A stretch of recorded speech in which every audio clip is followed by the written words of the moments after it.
Kenya. President Ruto wants American to buy majority share of Kenyan Airways.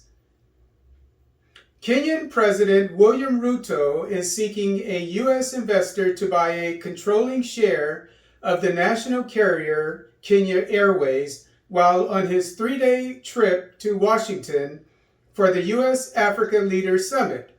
According to Nation Africa, Kenya Airways is presently recording its 9th consecutive half-year loss.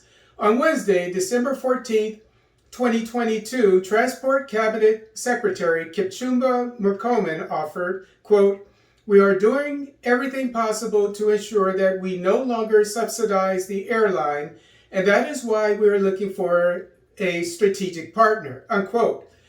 As reported by Nation Africa, Ruto would prefer a, quote, cash-rich foreign airline, unquote, to fill the role.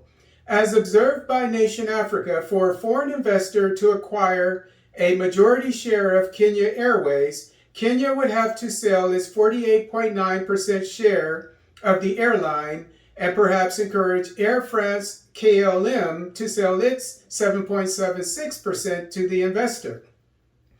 As stated in Nation Africa, Kenya once wanted to emulate the successful Ethiopian Airlines business model of dividing its major business functions into separate subsidiaries that fall under the same airline. This strategy allows Ethiopian Airlines to stay afloat because its profitable sections can share with the not-so-profitable sections.